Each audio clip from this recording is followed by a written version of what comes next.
Pal, how are you? Yeah, not too bad, thank you. You've just come back off holiday, haven't you? Yeah, I am rather relaxed. Very relaxed. Very relaxed.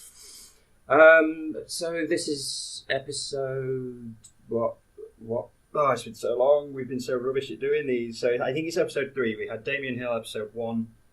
We had Al Ruddock. Episode 2 on our 3-part series. We're recording with Maya late today, so episode 2 of I thought you were going to let slip who we were recording with now. Then. No, so we're recording with Maya to do part 2 of that 3-part series of what makes an athlete so good, and he's going to talk about nutrition. And then we've got today's guest that makes episode 3 of season 2, if that makes sense. Yeah, okay, it does. This is very good. So today's guest, we know a little bit about her. We've met this guest previously. We have met her. We have indeed. So our guest today is a race director in her own right. She has her own race series in Denmark. She's a trail runner for Denmark, so she runs for her country. She's fantastic. That's very cool. Very good. She was also first female in the Jungle Ultra in 2016. That little race. Yeah, that little race. We know a thing or two about that one. She's very quick. And now has the fastest known time as a female climber of Kilimanjaro. Nice. She's quick at climbing, which is incredible because Denmark is pretty flat. Yeah, but there you go. Well done. I believe you've picked a suitable theme tune for her. Is that right? Normally we let the guest pick the theme tune. But this one was just too good to pass up. But you remember how much I spent on that soundboard? It was like 32p, I think, wasn't it? I thought it was £1.32. You lied to me about that. The limitations of that is that it only had a few select songs to choose from, and we've already used them up in 3 episodes. Yeah, and some of them were very much not there was a lot of swear. Radio friendly. So what I thought I'd do is I would find a theme song for the guests. Okay, excellent. And I thought that with the Kilimanjaro theme, I could have gone down the lines of Toto Africa. It's too obvious though, isn't it? Copyright. We can't afford it. Copyright. We can't afford it. So what I did was I went onto the internet. I'm familiar with the internet. Great thing the internet is. And I found, I was looking at different genres and stuff at Kilimanjaro and all the different kind of ways we could maybe get it in. And I found a heavy rap song that features the word. And I figured that would be quite a cool way to introduce our next guest. So shall we have a go at it? I literally can't wait for this. Okay. Go on. So our next guest, I might start the music and introduce it like it's a wrestler. Yeah, okay. So our next guest... Yeah! Oh, God. Our next guest on the podcast is Kristina Madsen from Denmark. Kristina, welcome to the podcast. Thank you. Wow, you've done your research. Thank you for the song. Do you know how hard that was to find? I can believe that you spent all of 10 to 15 seconds looking for that. It was a long flight home. That's all I'm going to say. It was a long flight home. I got that sorted. And if I could play that to you before the mountain, I'm sure that would have been going on in your head as you was attempting. Who knows? You might have been even faster. I'll use that song for my next race, I think. I'll send it to you. We'll send it to you. Thank you. I'll have it on repeat in my earphones all the time. When you come to do your next Kilimanjaro talk, you can play it as you. Yeah, for sure. Sweet. Right, I'll send that to you. Kilimanjaro. Okay, to be fair, Chris is actually sending that to you now, so maybe later in the episode you can play it back to us. Hello, Kristina. How are you? Hello, Chris. Hi, Will. I'm very good, thank you. Excellent. Yeah, we imagine you're pretty happy as a record breaker. Yes, I am very happy. I am. It's also still a bit. It's been 3-4 weeks ago. It's still a bit unreal to me. But I am happy. For the sake of anyone who's listening to this that doesn't know exactly what you've done, what have you done, Kristina? Well, I went to Kilimanjaro and I beat the world record in fastest ascent from the bottom to the top. So, that sounds crazy. Yeah, just saying it out loud. Yeah. You really just went and did that. That's absolutely amazing. Yeah, thank you. No worries. Well, we already knew you were a strong runner because obviously we'd seen you out in Peru in 2016. But you haven't actually been ultra running for all that long, have you? No.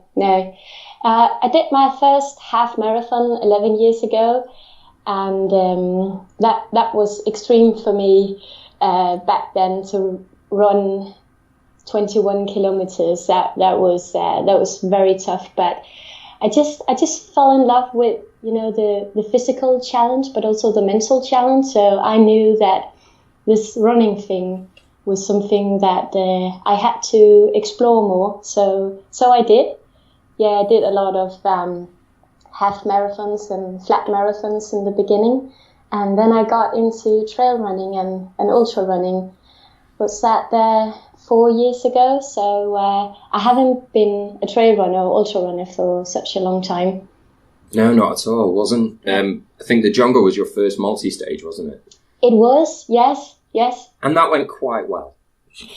It did. I was not really sure what to expect.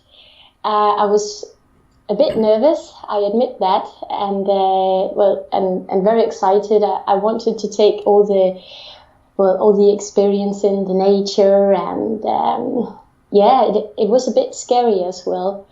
I think I was signed up for the race 2 years before I did it, and I thought many times, what am I doing? What have I signed up for? 230 kilometers in the jungle, and I hate snakes. And you did see one, didn't you? Well, no, you didn't see one. Well, that was technically, I think I saw one, because at the first stage, you know, the British guy, Mark Harbour, I think he came in like 2-3 minutes before me, and he was at the finish line saying, well, congratulations, Kristina, did you see that big green snake on the road? And I was very calm, and I said to him, no, it wasn't there when I didn't see the snake, so it wasn't there.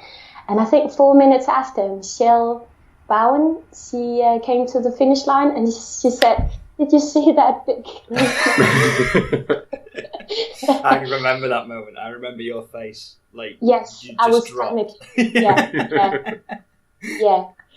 Yeah. There's been a lot of snake sightings on the race over the last couple of years, but that was by far the funniest reaction I've ever seen. Like, we've seen some runners come back in like, oh, I saw a snake, but just the fact that you probably just ran over or stepped over. Yeah, you probably stepped over it. That's when you know you're in race mode. If you can run past a massive green anaconda. Yeah. No, please. Oh, sorry. I can't even talk about it. No. Yeah, I know the feeling. Somebody pointed out that there was a spider in this office a little while ago, and I am on edge. I haven't put my feet on the floor the whole time. So.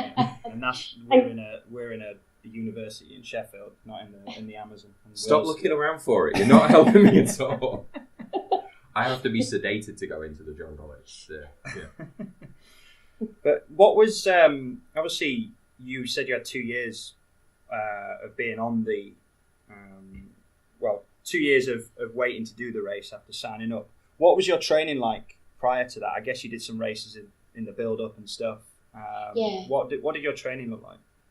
Yeah, well, I had a lot of long, slow distance training. So I had a lot of long runs in a very slow pace, and I started to run with the rucksack on. So started with maybe 2 kilos in, maybe 2.5 and 3 kilos. So slowly starting to build up the weight in my rucksack. But the big change, the big focus in my training was to run a bit slower and a bit longer, so I could, weekly increase my kilometers without getting injured. And I also had to have more elevation and more, muddy terrain. And it's a bit difficult here in Denmark to find a terrain that looks like the jungle. But muddy terrain and running a lot up and down with weight on my back. Yeah, that was my training. And I also did a lot of races in Denmark to prepare. I like to do races, and I think that's fun, and that's perfect to get prepared. And you're pretty good at reaching out to people for information. I think you had a couple of good mentors. I think you probably reached out to Simon, didn't you? I think who previously won the race. Yes. And Denmark have a really good I don't know what it is about the Danes, but they seem to have a really good record with that race. So we've got Simon, who's Danish, who's won it. We got Tony Bagger. Is it Bagger? Badger? Bayer. Bayer. Oh, yeah. Wow. Yeah. Nailed it. So English. So he won the year before you. And Camilla. Camilla, of course, yeah. So Camilla won. So the Danes have you seem to have this secret jungle that you don't tell anyone about, and you just go off and train in it and have jungle school. Yeah, that's a pretty good point, actually. For a country as flat as Denmark, you must be hiding something. And you want me to tell our secret? So we're waiting for the secret Arctic zone that you've got. Yeah, we're going over to Denmark. There's something they're not telling us. Yeah. But yeah, you're pretty good at reaching out. So I guess that all that wealth of knowledge was something that really helped you. Yeah, definitely. Yeah, I had a chat with Simon. I think I also had a chat with Camilla, but the biggest help was Tony. He lives he doesn't live in Denmark anymore, but he lived around 20 kilometers from where I live. So I went to visit him, and I actually borrowed his hammock, and he told me a lot of good advices. Yeah, and I think Tony was the reason Tony won that year was, I think Tony will probably admit himself, even at the time, he wasn't the fastest of runners. He didn't break any course records or anything like that, but he was just super organised, and he just got his food right, and he got his tactics right, and that's on any multi-stage, that's pivotal. But I think especially in the jungle, when you start, we see it quite a lot, you start slipping up, it's a quicker drop off than even a desert because of the humidity. So yeah, and I think that probably, and that was really evident in you, because you was coming back over the finish line, first thing you do is like protein shake and getting ready for the next day, and it's that kind of organisation that changes someone from a second placing or even a finish to a not finish. Yeah.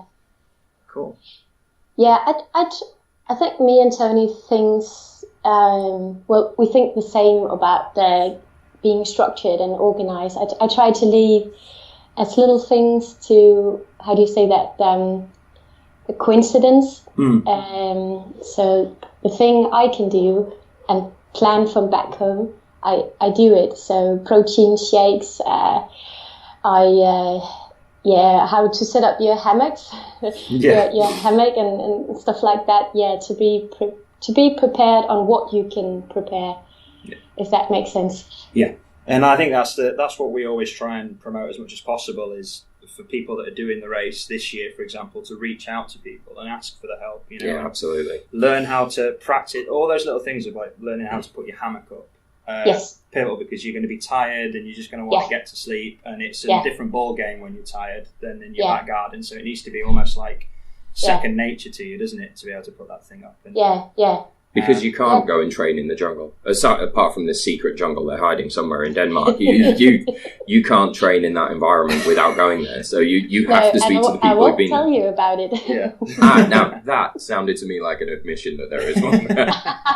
It's like the magic circle. If Kristina tells us, then all these people turn up at the door and they're like, right, out of Denmark. What do you think all Danish people know? Yeah, Right. I think every Danish person knows. I'm calling every Danish person I know Peter Schmeichel. It's a Schmeichel. That's a Danish person. I know it's a small country, but they don't all know each other. Do you know Peter Schmeichel? Met him in the jungle back in 1912. Jungle school. Moving on. Yeah, we have a habit of veering wildly off topic for that. Moving on. Yeah, that's right off. I'm really sorry. Okay, let's move on to what you've actually done recently. But how did this start? How did the idea of Kilimanjaro come around? Well, it started 1 year ago, and it actually started with a girl. She wrote to me on Facebook, and I didn't know her at that time, but we met at a few trail runs in Denmark. So she wrote to me. Her name is Josephine de Vet.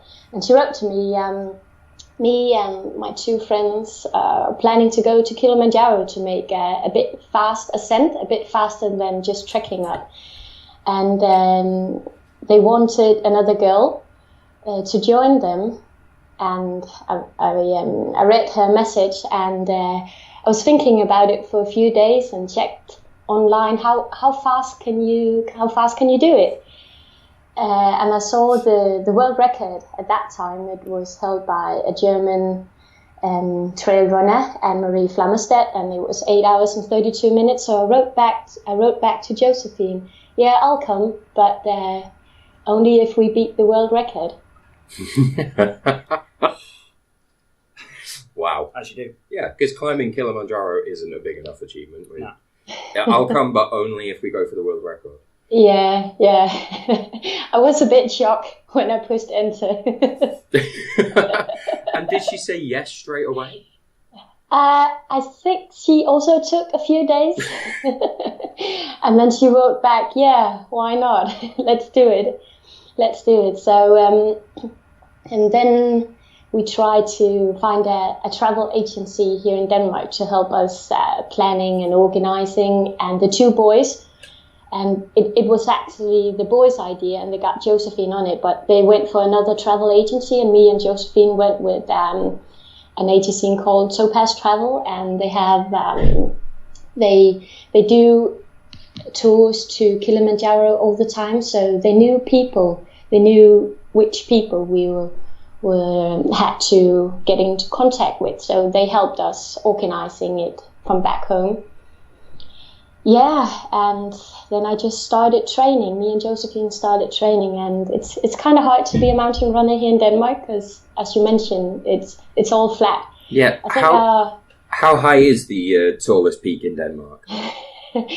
The tallest peak, it's directly translated. Our tallest peak is called Sky Mountain, but it's 180 meters above sea level. Yeah. That's like my nan's drive. Yeah. That's like my stairs. Yeah. I think we're at that height now. I don't want to have a go at whoever named that mountain, but Sky Mountain is a big claim for something that's 150 metres high. It's more of a kind of sarcastic name. Like Little John. Yeah. Sky Mountain. Okay, and just to compare, how high is Kilimanjaro? It's nearly 6,000 meters above sea level. So it's a lot higher. Yeah. It is a lot higher, yeah. That's like 33 Sky Mountains. Wow, that's incredible. So, yeah. I mean, obviously, we talked about the jungle before. There's a lot of climbing in that, and scrambling and crawling, but there's a lot of climbing there. Had you done much mountain running before you came to this? Well, I've been participating in a lot of sky races in Europe, in the southern Europe. Yeah. But in Denmark, I just run up and down the same hill a lot, like 30, 35, 40 times to get the elevation training and to prepare for the Kilimanjaro. I also did a lot of training on the treadmill because you can elevate the treadmill.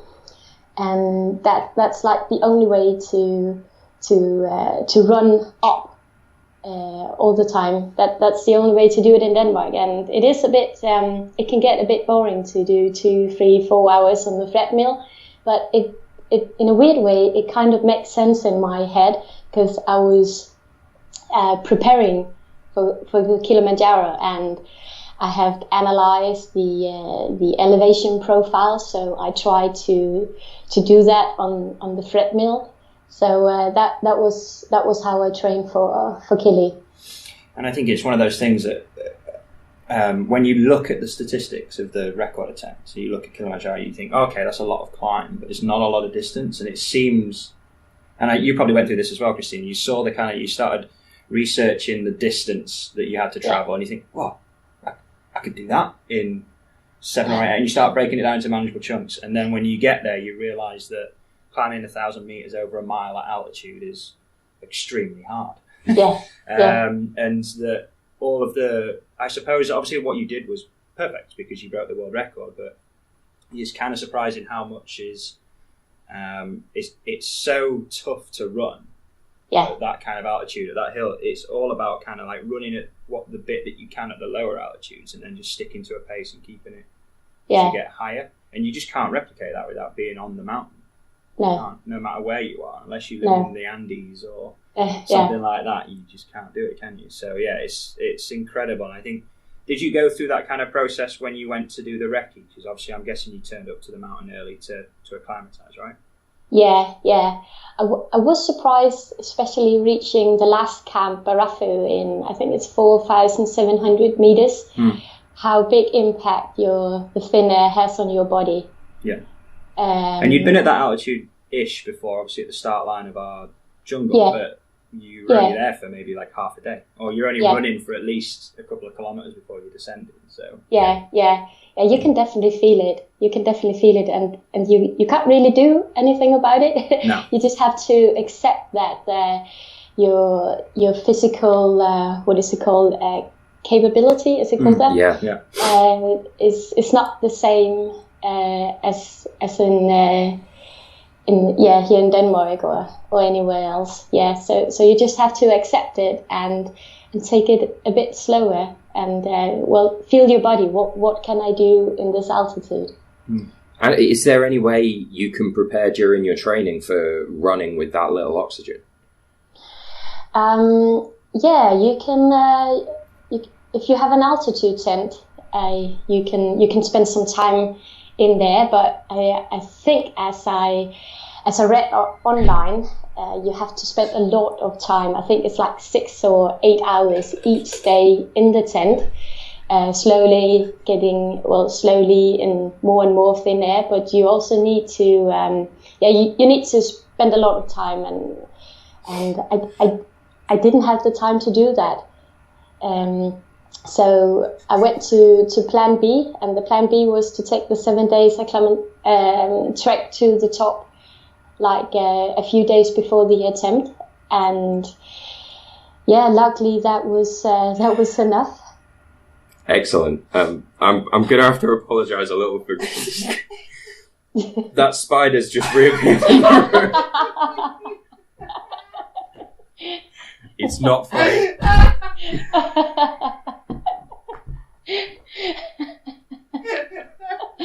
Right. Oh, sorry, Kristina. I was trying not to laugh, but while you were talking, just watching Will's face as this spider just kept That is funny.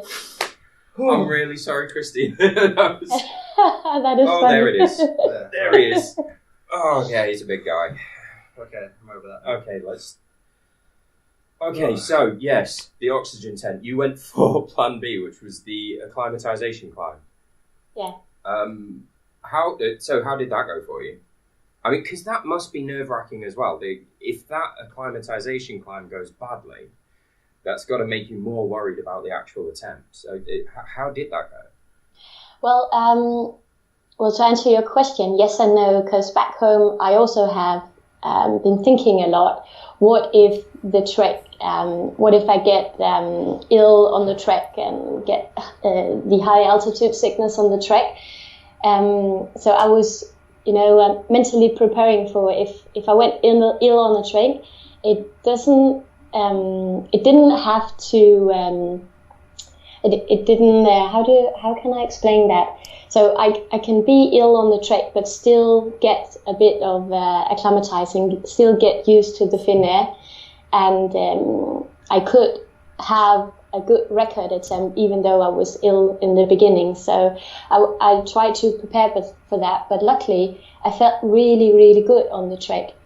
And the plan was to take it very slow. So I was a part of a normal trekking group, and my plan was to walk very slowly and be, in the back of the group all day. And I think that was a good plan. So I reached the top. I think it was on day 6, and I felt good almost all the way to the top. I think like 10 minutes before the top, I tried to feel a bit nausea and a bit of headache. But that was nothing compared to some of the other people's there. And Josephine, she also struggled a bit. But I actually felt really good, and my oxygen level was pretty good. So that was some good signs. Yeah. Excellent. And that must have been so encouraging when you know you've got the world record attempt coming up. Yeah, definitely. And just as a bit of background, I was about to ask Kris about about his experience of altitude training and acclimatization. But Kris actually made his own attempt at Kili a couple of years back. Yeah, I think so. And almost got himself weathered to death near the top. So we almost didn't have a race director for a little while there. But, how did you find the acclimatization? Well, no, I think it just touching on what Kristina says there is altitude, adapting to altitude is one of those things that you can really replicate unless you are at altitude. And it's a weird one because before a big event, like Kristina will normally rest. But in this situation, she's acclimatizing to altitude, which is actually quite stressful for the body. So even though you was taking it slow and steady up the mountain, your body's still under a copious amounts of stress to deal with that altitude. And it is adapting, but it's because of stress, because you're putting it under stress. So it's one of those things where it's really hard to recover fully when you're there.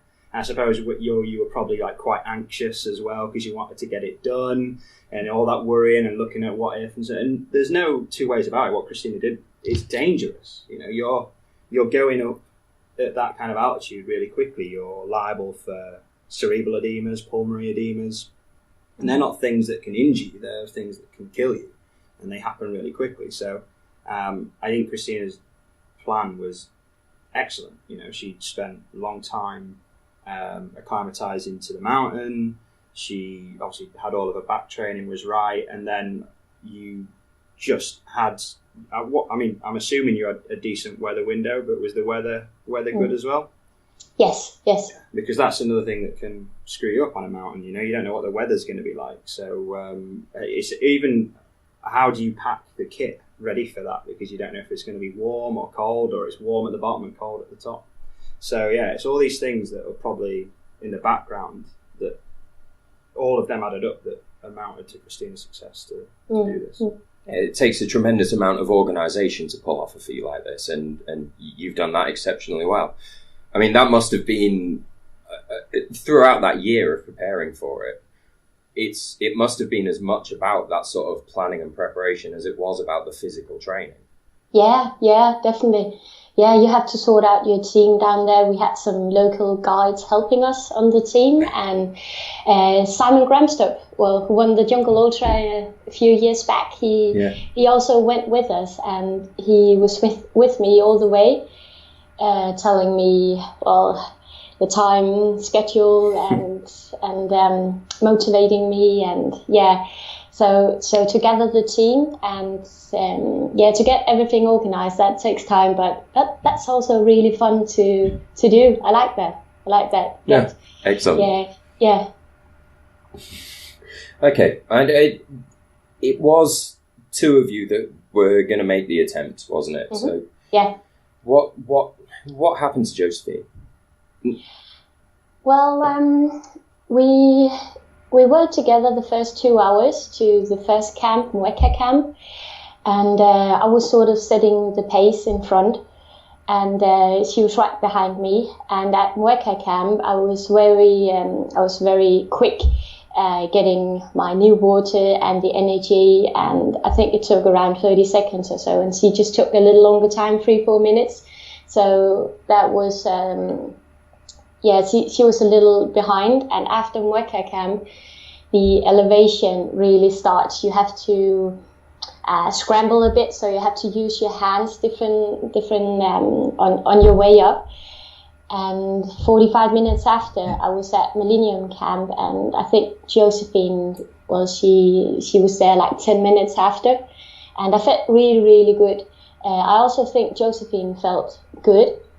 And we went up to Barafo camp in 4,700 meters, and I think Josephine came there 45 minutes after me, and I think she knew, okay, I'm not going to beat the world record, but I would like to go to the top anyway. But she was really struggling, and she really felt the high altitude.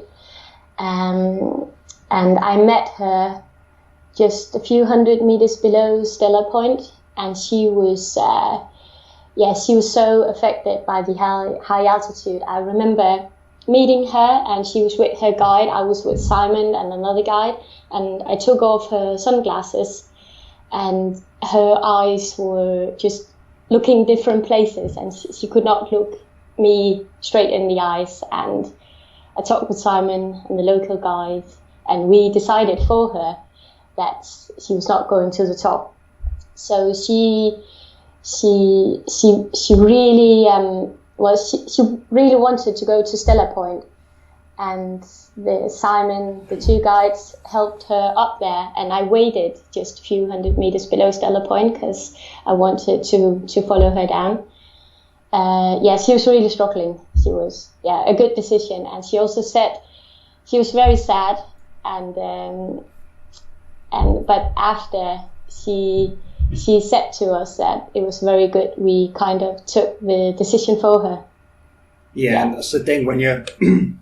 I've seen it firsthand at altitude, that people are like, "No, I feel fine," and then you look at them and you know that they're not. And it's just like hypothermia in the sense that you can't make sensible decisions because you don't realise how tired and exhausted you are when that kind of stuff happens. And it just serves to illustrate how hard it is up there, how much stress that puts on your body. You both, exceptional trail runners, and Josephine, the altitude just got to it. Yeah, I think the way to describe it is if you are, imagine like they call it a bonk when you kind of run out of calories and you just kind of have that massive crash. Imagine that, but on a hangover.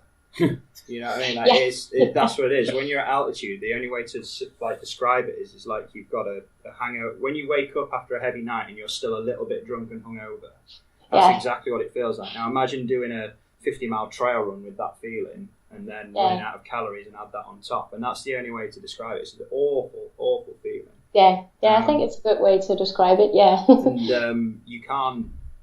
there's the one thing about altitude as well is that some people are just better at dealing with it than others, and there's no you can't do anything about it. So Josephine, as fit as she is and as well prepared as she is, that she just might not be as fortunate enough as Kristina to have those synapses and there are things in the brain that will allow her to function at that level of altitude, which is out of her control, really. Yeah, and she could not make the right decision herself, and she's so strong-minded. She was so focused. I want to go to the top, and so it was very good that Simon and the others. We said it's no. Important to have a good team, and it sounds like you have a great one. Yeah. And as for the experience itself, like unlike yourself and Kris, I'm with the rest of the population of the planet who haven't attempted a fastest run up Kilimanjaro. How does it actually feel to be running at that altitude with so little oxygen, and how fast can you actually move over that terrain? You can't move that fast, and most of it is fast walking. It's almost impossible to run. And first of all, it's almost impossible to run with that elevation. And it is, as you get further up into the thin air, it's really hard to run. So most of it is fast walking. And I think, it was 6 hours, 52 minutes on a half marathon, 21.3 kilometers. So I'm not moving very fast. I'm not, but that is actually fast when you consider all the variables. Well, so it might be an average pace of, let's say, 3 kilometers an hour. This is the thing that lures you into it. You look at, you only have to average 3 kilometers an hour. I could do that. that. This is probably exactly what Kristina did when she found out. I was like, I could do that. And then you try and move 3 kilometers, but it is, even though it's not fast in general terms, that is really fast considering the terrain and the altitude and stuff like that. And that's why people normally take 7 days to get to the top of Kilimanjaro as opposed to 7 hours. Yeah. So, that's altitude. That's pretty incredible. That almost made it sound achievable for a minute there. Well, I don't know how you found it, Kristina, but the mountain organisation doesn't really actively encourage speed attempts, does it? They're not. You have to ask for special permissions, and sometimes you have to sneak around, and it's not something that they like to advertise because of the danger. I don't know, did you find anything like that when you were there? Or? Well, yes and no. The good thing was that our travel agency, Topaz Travel, they have, I think it's 25 years experience with collaborating with, charity and tours on Kilimanjaro. So we hooked up with an organization called Sarah Tours, who also is a charity, who also does a lot of charity. So they helped us, and they assured where we had to get the permissions that we were professionals and we were in good shape and we knew what we were about to do. So we met a lot of encouragement of the team and of the people we met. But it was really a big help to have Topaz Travel and Sarah Tours to do all the talking with the Tanzanian, the permission stuff and all that kind. Otherwise, I think we may not have had the right permissions and stuff like that. Yeah. Wow. So not only are you, trying to climb this incredibly high mountain, you're also dodging the authorities on the way up. What was the? Can you describe what the mountain was like? What the hardest part of the climb was? It's really hard to say what the hardest part was, because you start in the rainforest in the jungle. Used to that. Yeah, you've done that before. I have. Yeah. So we started at 6 o'clock in the morning at Mweka Gate, and the first 2 hours was in the morning with the head torches, and you couldn't feel the thin air, and the elevation was not that bad. Still, we still went up and up, but that was tough because I was like, yeah, let's do it, and I wanted to push the tempo, but I wanted to push the pace, but I could not do it. I had to, I knew that I couldn't have 7 hours. Sorry, just below 7 hours with my heart rate, with a big heart rate. So I had to keep my plan. So the first 2 hours I had to, lay back a bit. Does that make sense? Yeah. So that was mentally challenging, not so physical challenging, but mental challenging. But the physical, the hard physical part was after Barafu. And from Barafu to Stella Point, it's a massive climb. It is so steep, and combined with the thin air, that's just exhausting. How high are you when you're at Barafu? 4,700 meters. Wow, so way high. The incline from that point is near vertical at times. It's tough. So this is mountain climbing now. This is using your hands and feet. You have to use your hands, a bit. But I also had my poles with me almost all the time. They were also a big help. But it is so steep, and I had Simon with me, and at Barafu camp, two local guides. They went with us to support us, but halfway from Barafu to the top, the local guys could not keep up, so we had to leave them. And I think around 10 minutes before Stella Point, I had to leave Simon as well, and that was also very tough to move on alone. But when I reached Stella Point, I kind of realized I'm actually going to break the world record. Wow. Now it's just a matter of time, how many minutes I'm going to do it with. So from Stella Point to the top, it's around 150 elevation meters, and normally it takes around 50-60 minutes to walk. And I did it in 19 minutes, and I was actually running. Wow. I wanted to break that record. Because it levels out at the top of it, doesn't it? You kind of you do all the climbing, and then you see it in the distance. And you've got like maybe 200 meters of just kind of not flat, it's just going up, but it's not a climb anymore, and it looks... No. So that must have been a great feeling. It was a great feeling. So it was exhausting, and my body yelled at me, "Stop! Why are you doing this? You take it easy, take it easy." So it was tough, and I don't know if it was the toughest part, because I was just so happy, because I knew this is actually happening. Yeah. We've seen the video of you actually at the top, standing next to the sign, crying, but talking about how happy you were as well. What did that feel like to know at that point that you'd done what you'd been planning for a year? It was so overwhelming. I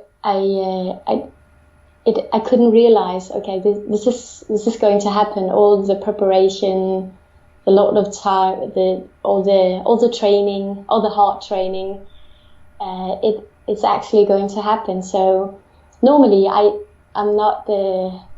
don't cry very often, but I think the tears was just bursting out, and that's how I felt. It was just all a mix of emotions. I was so happy, so exhausted. I was just a mix of all kind of feelings, but just And then there's the realisation that you've got to walk all the way down. See, that's the thing. I bet you didn't plan for that. That was the thing. No. So you get to the finish, you're exhausted, you've done everything, and normally when you finish a race, you get in your car and go home. Yeah. You've got like another 6-8 hours to get down the hill again. Yeah. Oh God. No. And the first plan was to do the double attempt. We'll also try to break the ascent and descent record, but I had a little accident 4 days before when I went down the mountain where I twisted my ankle, and I twisted it really bad. So the day before I made the I had to realize I could not run fast downhill with a split ankle. So that was a bit of a shame, but the important record was to go up. Yeah. Anyone can run downhill.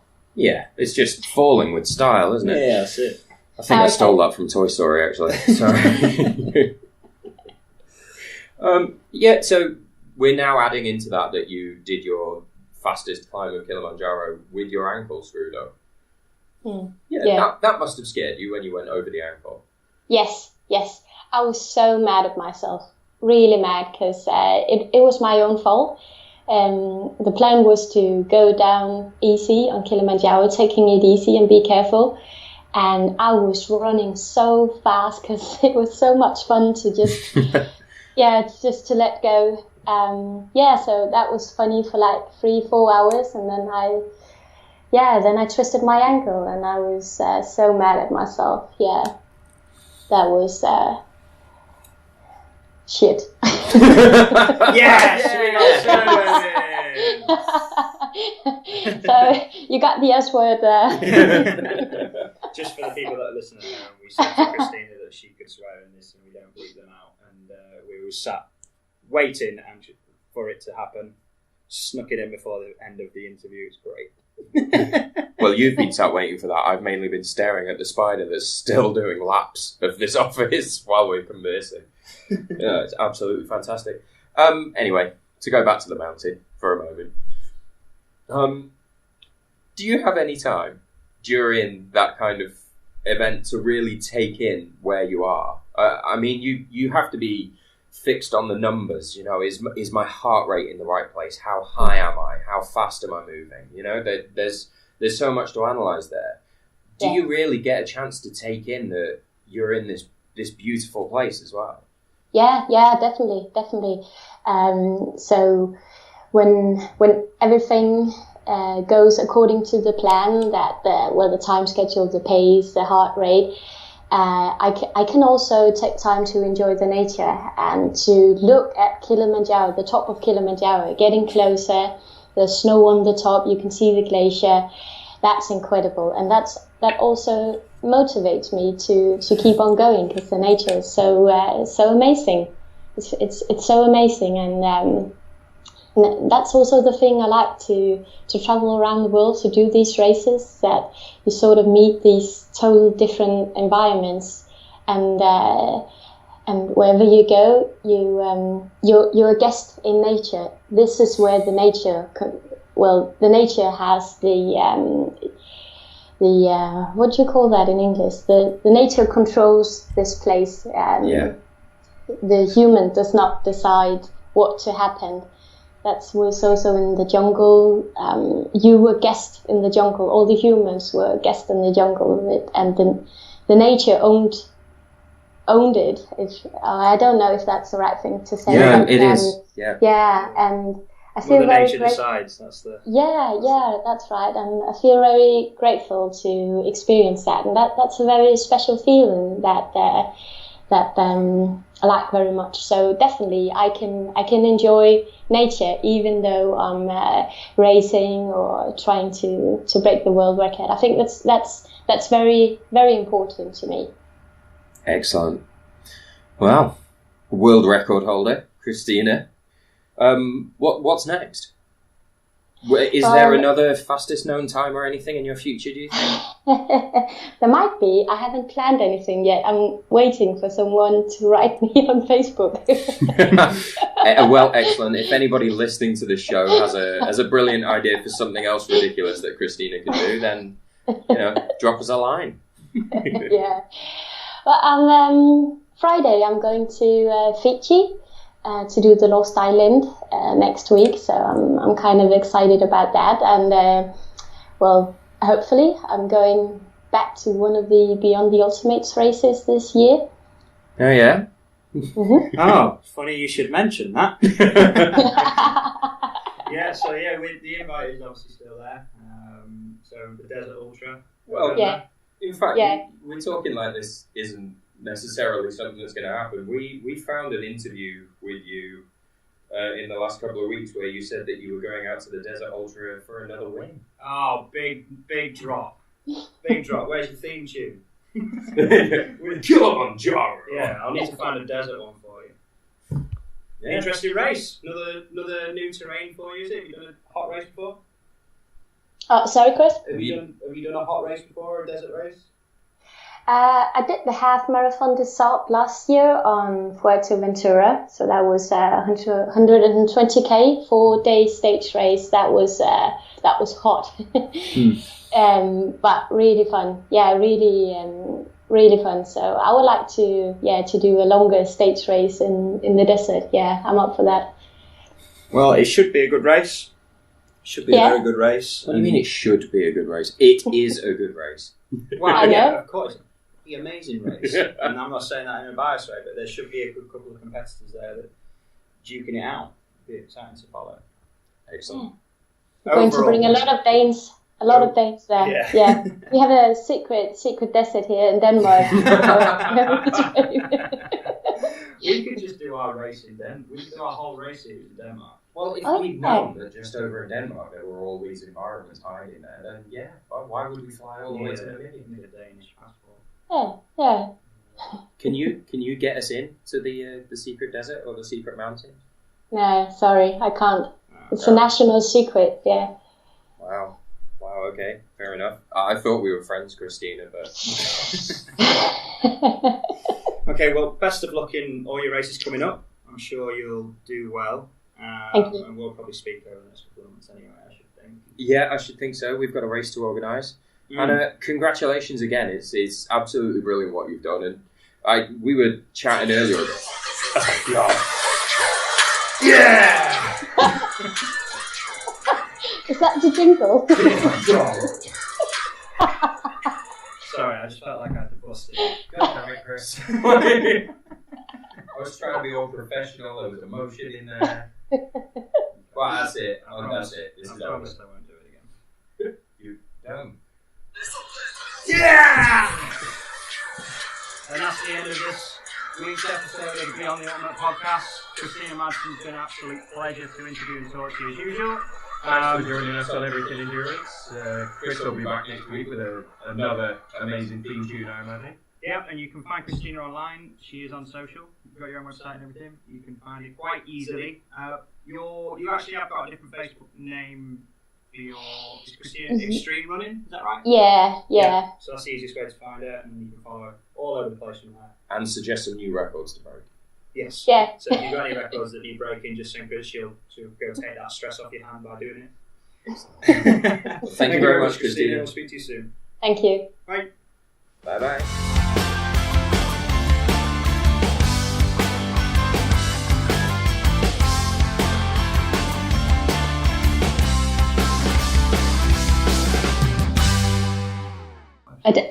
I saw a picture of you the other day. I think it was from the desert. Will, you were not wearing any pants.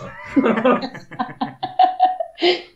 Will didn't realise that was going to be used so much. And to be fair, I posted it up on our Facebook page twice without even realising. That's true. It had already been out on the BTU Facebook page twice before Chris realised I dropped my trousers during the... I sent it out as an email saying Merry Christmas to everyone, and I didn't realise until it went out that Will didn't have any trousers. Oh well. I also didn't know that Mikkel was taking the picture. I think he posted it a couple of times as well. It's good photos. It sums us up, I think. Yeah, I think so. Also, as it happens, I have recorded that bit, so maybe we'll use that. I don't know.